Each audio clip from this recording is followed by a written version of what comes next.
பேரவைத் தலைவர் அவர்களே, 2026-27 ஆண்டு நிதிநிலை அறிக்கையின் மீது மற்றும் வேளாண் நிதிநிலை அறிக்கையின் மீது விவாதத்தில் பங்கேற்பதற்கு வாய்ப்பளித்தமைக்கு தங்களுக்கு நன்றியை தெரிவித்துக் கொள்கிறேன்.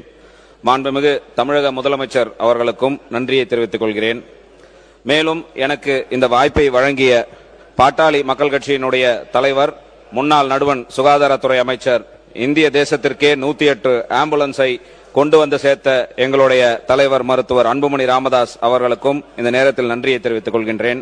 பாட்டாளி மக்கள் கட்சியினுடைய சட்டமன்ற தலைவர், மதிப்புக்கும் மரியாதைக்குரிய முனைவர் சௌமியா அன்புமணி அவர்களுக்கும் என்னுடைய நன்றியை தெரிவித்துக் கொள்கின்றேன். அதே நேரத்தில் எனக்கு தேர்தலில் வெற்றி பெறுவதற்காக உழைத்த அனைத்து இந்திய அண்ணா திராவிட முன்னேற்ற கழகத்தினுடைய பொதுச் செயலாளர், மதிப்புக்கும் மரியாதைக்குரிய ஐயா எடப்பாடியார் அவர்களுக்கும் என்னுடைய நன்றியை தெரிவித்துக் கொள்கின்றேன்.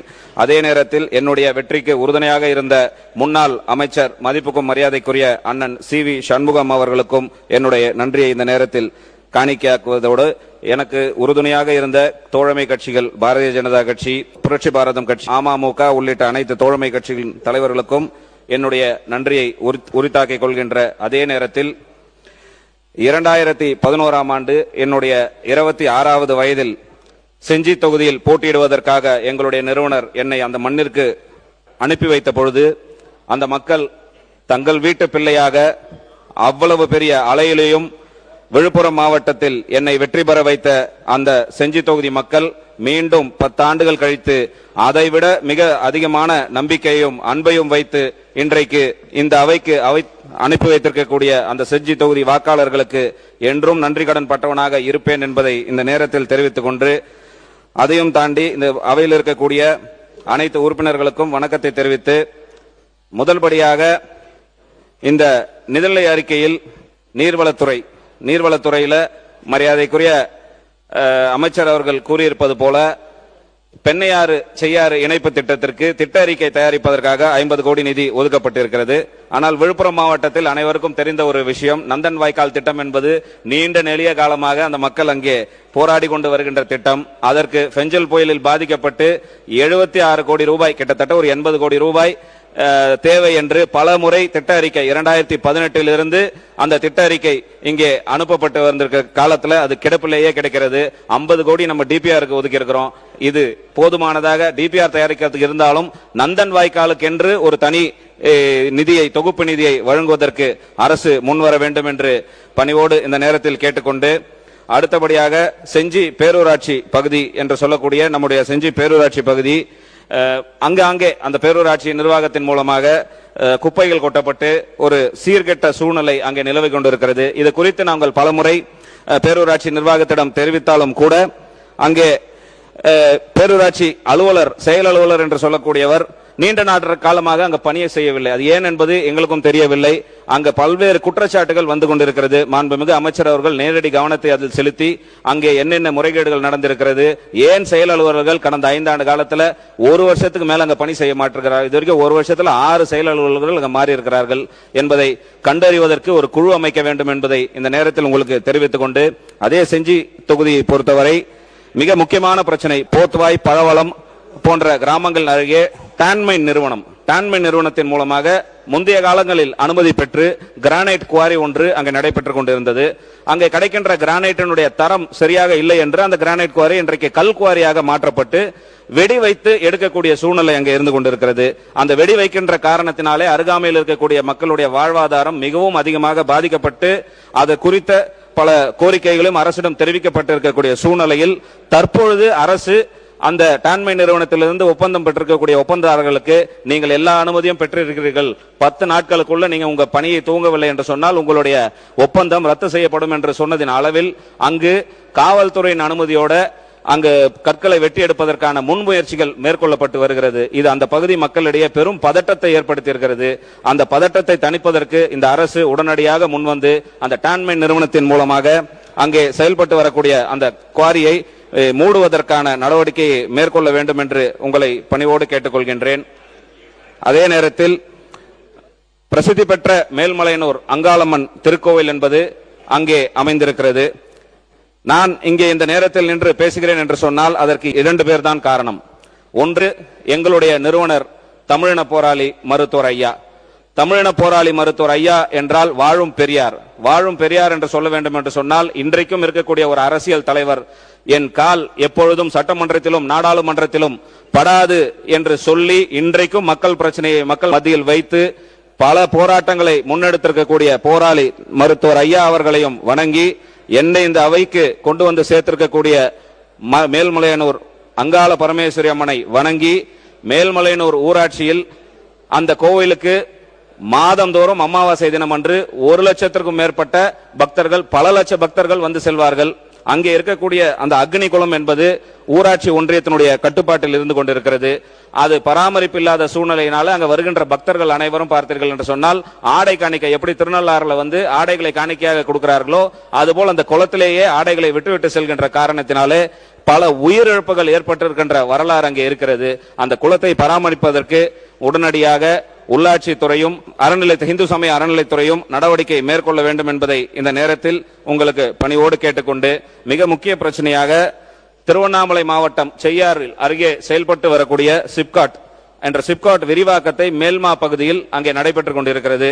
நம்முடைய மரியாதைக்குரிய அமைச்சர் பொதுப்பணித்துறை அமைச்சர் கூட நேரில் வந்து சென்று அந்த போராட்டக்காரர்களை கேட்டுக்கொண்டதின் அடிப்படையில் சிறிது காலம் அந்த போராட்டம் ஒத்திவைக்கப்பட்டது. ஆனால் இன்றைக்கு மீண்டும் அந்த சிப்காட் விரிவாக்கம் தொடரும், அதற்கான நிலங்கள் கையகப்படுத்தப்படும் என்று அங்கே இருக்கக்கூடிய வட்டாட்சியர்கள் சிப்காட் வட்டாட்சியர்கள் எல்லாம் அங்கே கூறியிருக்கின்ற காரணத்தினாலே அந்த மக்கள் மீண்டும் போராட துவங்கி இருக்கிறார்கள். உடனடியாக நம்முடைய அரசு எப்படி பரந்தூர் விமான நிலையத்தில் விவசாய நிலங்களுக்கு விவசாயிகளுக்கு ஆதரவாக இருந்ததோ அதுபோல் இந்த திருவண்ணாமலை மாவட்டம் மேல்மா சிப்காட் என்பது முழுமையாக கிராமப்புற பகுதி, அதுவும் இல்லாமல் முப்போகம் விளைவிக்கின்ற விவசாய நிலங்கள் இருக்கக்கூடிய பகுதி. அந்த விவசாய நிலங்களுக்கு பாதுகாப்பை உறுதி செய்வதற்கு மாண்புமிகு அமைச்சர் அவர்கள் முன்வர வேண்டும் என்று உங்களை பணியோடு கேட்டுக்கொண்டு, பொதுப்பணித்துறை அமைச்சர் மாண்புமிகு பேரவைத் தலைவர்களே, சட்டமன்ற உறுப்பினருடைய கோரிக்கை தான் எங்களுடைய விருப்பமும் மாண்புமிகு முதலமைச்சருடைய கவனத்திற்கு கொண்டு செல்லப்பட்டது. மேல்மாவுடைய விவசாயிகளுடைய கண்ணீருக்கு கூடிய விரைவில் நல்ல முடிவு எடுக்கப்படும். இன்றைக்கு எந்த விவசாயியுடைய அனுமதி இல்லாமல் நிலத்தை கையகப்படுத்தக்கூடாது என்று மாவட்ட தலைவர் அவர்களிடம் ஆல்ரெடி ஒரு கலந்தாலோசனை கூட்டத்தில் நம்ம சொல்லியிருக்கோங்கிறத நாங்கள் பதிவு பண்றோம். மாண்புமிகு அமைச்சர் அவர்களின் பதிலுக்கு நன்றி.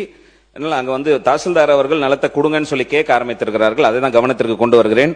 அமைச்சர் கூறிய அதே போல் செஞ்சி சட்டத்துறையின் சார்பாக செஞ்சியில் நம்முடைய நீதிமன்ற வளாகத்தில் ஒரு அடிஷனல் சப்கோர்ட் தேவை என்று கடந்த ஆட்சி காலத்திலேயே அதற்கான கருத்துரை எல்லாம் பெறப்பட்டு அரசிடம் நிலுவையில் இருக்கிறது. அந்த செஞ்சி சப்கோர்ட்டை உடனடியாக ஏன்னா பல வழக்குகள் செஞ்சி பகுதியில் பொறுத்த வரைக்கும் வழக்குகளின் எண்ணிக்கை அதிகமாக இருக்கின்ற காரணத்தினால் ஒவ்வொருவரும் திண்டிவனம் செல்கின்ற அந்த ஒரு சூழ்நிலை இருக்கிறது. அந்த செஞ்சி சப்கோர்ட்டுக்கு எந்த கூடுதல் செலவினமும் கிடையாது, நமக்கான அனுமதி மட்டும்தான் தேவை.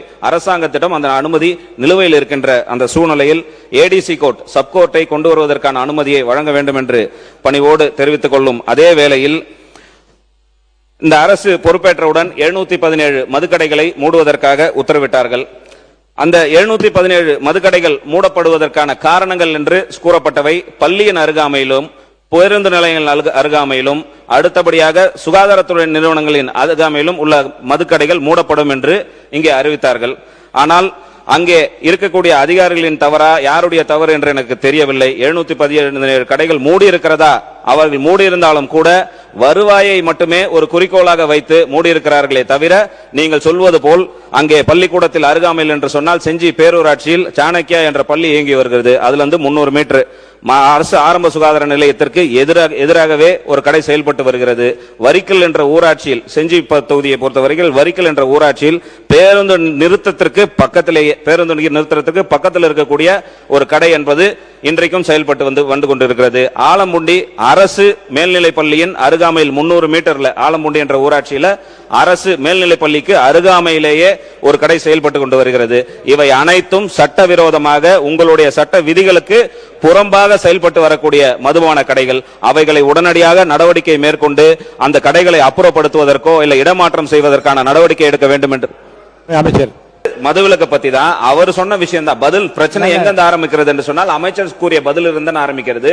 நீங்க அமைச்சரிடம் தான் அதை கேட்க வேண்டும். நான் கேட்ப ஊழலை ஒழித்ததினால்தான் உங்களுடைய வருமானம் கூடுகிறது என்று சொன்னால், நம்மளா உறுப்பினராக 2011 இருக்கும்போது 30,000 கோடி இருந்தது, இன்னைக்கு 54,000 கோடி வந்திருக்கு. ஒவ்வொரு ஆட்சி காலத்திலும் ஊழலை ஒழிச்சதினால்தான் மதுவினுடைய வியாபாரம் அதிகமா இருக்குதா, வருமானம் அதிகமா இருக்குதா என்பதெல்லாம் இது கேள்வி அல்ல, பொருள் அல்ல. என்னுடைய கேள்வி, என்னுடைய பொருள், நான் சப்ஜெக்ட் உள்ளதான் பேசுறேன். முன்னாள் முதலமைச்சர் அவர்கள் கணேஷ்குமார் அரசு நீட்டுக்கு எதிரான ஒரு மிகப்பெரிய ஒரு எதிர்ப்பையும் ஒரு உறுதித்தன்மையும் இந்த பட்ஜெட்ல தெரிவித்திருக்கிறார்கள்.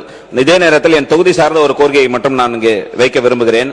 ஏனென்று சொன்னால், இந்த நீட்டினால தமிழ்நாட்டில் ஏற்பட்ட 2வது மரணம் செஞ்சி தொகுதி பெருவலூர் கிராமம் என்கின்ற கிராமத்தில் பார்த்திபா என்ற ஒரு மாணவி கிராமப்புறத்தில் அரசு பள்ளியில் படித்து நீட்ல தேர்வு செய்ய முடியாத தற்கொலையில் செய்து கொண்டால், அப்பொழுது அந்த இறப்பிற்கு அப்பொழுதைய எதிர்க்கட்சி தலைவராக இருந்த முன்னாள் முதலமைச்சர் மதிப்புக்கு மரியாதைக்குரிய ஐயா மு க ஸ்டாலின் அவர்கள் நேரிலே வந்து பார்த்தார்கள். அப்ப அந்த மக்கள் எல்லாம் அவருக்கு தெரிவித்த கோரிக்கை என்னவென்று சொன்னால், அந்த ஊர்ல ஒரு துணை சுகாதார நிலையம் செயல்பட்டு கொண்டு வந்தது. அந்த துணை சுகாதார நிலையம் இடிக்கப்பட்டு விட்ட காரணத்தினால அந்த பிள்ளை அங்க கொண்டு போயிருந்தா நாங்க காப்பாத்திருக்கலாம், எங்களால இங்கிருந்து சேத்பட்டு வரைக்கும் கொண்டு போவது காலத்துக்குள்ள அந்த பிள்ளை இறந்து விட்டார்கள் என்று சொன்னார்கள். அந்த சம்பவம் நடந்து இன்று வரை 8 ஆண்டு காலம் ஆகிறது. நீட்டும் ஒழிக்கப்படவில்லை, அந்த கிராமத்தில் அந்த சுகாதார நிலையமும் துவங்கப்படவில்லை. எனவே நடைபெறுகின்ற அரசு முன்னுரிமை கொடுத்து அந்த பெருவலூர் கிராமத்திற்கு ஆரம்ப சுகாதார நிலையத்தை உடனடியாக அமைத்து தருவதற்கு நடவடிக்கை எடுக்க வேண்டும் என்று கேட்டுக்கொண்டு, வரலாற்றிலேயே இந்த பட்ஜெட்டை பொறுத்தவரை பாத்தீங்கன்னா மக்கள் அதிகமாக எதிர்பார்த்த பட்ஜெட். என கிட்டத்தட்ட 60 ஆண்டு காலம் 1967க்கு பிறகு திமுக அண்ணா திமுக இல்லாம ஒரு கட்சி தாக்கல் செய்கின்ற பட்ஜெட்டாக இந்த பட்ஜெட் நிலவி கொண்டிருக்கக்கூடிய சூழ்நிலையில பொதுமக்கள் நிறைய எதிர்பார்ப்பை இந்த பட்ஜெட் மீது வைத்துக் கொண்டிருந்தார்கள். உதாரணத்துக்கு சொல்ல வேண்டும் என்று சொன்னால், நடைபெறுகின்ற ஆட்சி என்பது கிட்டத்தட்ட 392 வாக்குறுதிகளை தேர்தலுக்கு முன்னால் இந்த மக்களுக்கு கொடுத்துதான் ஆட்சிக்கு வந்தார்கள். அதில் வெறும் 4 வாக்குறுதிகள் மட்டும்தான் இதுவரை நடைமுறைப்படுத்தப்பட்டிருக்கிறது. இது குறித்த அறிவிப்புகள் இந்த பட்ஜெட்ல இருக்கும்னு மக்கள் பெரிதளவில் எதிர்பார்த்தார்கள். அவர்களுக்கு இது கிடைக்கவில்லை என்ற ஏக்கமும் தயக்கமும் இருக்கிறது. சொல்ல வேண்டும் என்று சொன்னால், முன்னால் பேசிய ஆளுங்கட்சியினுடைய சட்டமன்ற உறுப்பினர், நாங்க கிராமத்துக்கு போகும்போதெல்லாம் 2,500 ரூபாய் யாரும் கேட்கல அப்படின்னு சொன்னார். நாங்க போகும்போது கேட்கறாங்க, எப்ப கிடைக்கும் என்று கேட்கிறார்கள். சிலிண்டர் எப்ப வரும் எங்களை கேட்கிறாங்க. வேலையில்லாத பட்டதாரிகளுக்கு எப்பொழுது இந்த பணம் எங்களுடைய ஊக்கத்தொகை 4,000 ரூபாய் வரும்னு கேட்கிறாங்க. கரும்புக்கு விலை எப்போது ஏற்றப்படும் என்று கேட்கிறார்கள். அது மட்டும் இல்லாம நெல்லுக்கு குவிண்டாலுக்கு 3,500 ரூபாய். இப்பதான் சார் ஆரம்பிக்கிறேன். தொகுதி பத்தி நிறைய வச்சிருக்கேன், அது அப்புறம் கொடுக்குறேன். அந்த கொள்கை சார்ந்து வரக்கூடிய விஷயங்கள் மட்டும்தான் நான் தொகுதி சார்ந்து நாங்க பேசினே தவிர, அதை தாண்டி இது போன்ற விஷயங்கள் எல்லாம் இந்த நிதிநிலை அறிக்கையில் இடம்பெறாதது மக்களிடையே ஒரு ஏமாற்றத்தை ஏற்படுகின்ற பட்ஜெட்டாக இருந்து கொண்டிருக்கிறது. அதையும் தாண்டி இந்த பட்ஜெட்ல 1000 பேருந்துகள் ஜிசிசி முறையிலே வாங்கி இயக்கப்படும் மட்டும் தான் குறிப்பிடப்பட்டிருக்கிறது. தமிழக அரசு போக்குவரத்து துறைக்கு என்று சொந்தமாக பேருந்துகள் வாங்குவதற்கான எந்த அறிவிப்புகளும் இந்த பட்ஜெட்ல இல்ல. அப்பொழுது இயல்பாகவே இந்த போக்குவரத்து துறை ஒரு தனியார் மயமாக்கப்படுகிறதா என்ற கேள்வியும் ஐயமும் எழுந்து கொண்டிருக்கிறது. என பல கிராமங்கள்ல இன்னைக்கு பள்ளிக்கூடத்துக்கு பேருந்துகள் இல்ல. அரசாங்கம் தான் அந்த பள்ளிக்கூடத்துக்கெல்லாம் பேருந்துகள் இயக்கப்பட வேண்டும். அப்பொழுது அரசாங்கத்திற்கு என்று புதிய பேருந்துகள் வாங்க வேண்டும் என்பது மிக அவசியமான ஒன்றாக இருந்து கொண்டிருக்கிறது. குட்கிராமத்துக்கெல்லாம் இன்னும் செஞ்சி தொகுதியில கரடிக்குப்பம் போன்ற கிராமத்துக்கெல்லாம் பேருந்து இது வரைக்கும் சுதந்திரம் அடைஞ்சு பார்க்கல. அதற்கெல்லாம் புதிய வசதி ஏற்படுத்த வேண்டும் என்று சொன்னால் புதிய பேருந்துகள் வாங்கப்பட வேண்டும். அப்படி எந்த அறிவிப்பும் இந்த தேர்தலில் இல்லை என்பதுதான். எதையும் தாண்டி நான் முன்னாடி குறிப்பிட்டதெல்லாம் மாண்புமிகு நிதித்துறை அமைச்சரும் சரி, நிதித்துறை செயலாளரும் சரி, இந்த கடன் சுமையெல்லாம் தீர்ப்பதற்கு 2 ஆண்டு காலம் ஆகும் என்று சொல்லியிருக்கிறார்கள். அப்ப 2 ஆண்டு காலத்திற்கு இந்த உங்களுடைய தேர்தல் அறிவிப்புகள் எல்லாம் நடைமுறைக்கு வராது என்ற பொருள் ஆகிவிடும். அது வருமா வராதா என்பதை இந்த அரசாங்கம் தான் தெளிவுபடுத்த வேண்டும். பள்ளிக்கல்வித்துறை பற்றி மரியாதைக்குரிய பள்ளிக்கல்வித்துறை அமைச்சர், நிதி குறைக்கப்பட்டிருக்கிறது, நாங்கள் முறையாக தான் செஞ்சிருக்கிறோம் என்று சொல்கிறார்கள். நாங்கள் ஆல்ரெடி சொன்ன மாதிரி இன்னைக்கு தமிழ்நாட்டில் 4000க்கும் மேற்பட்ட பள்ளிகள் ஒரு ஆசிரியர் பள்ளிகளாக இயங்கிக் கொண்டிருக்கிறது.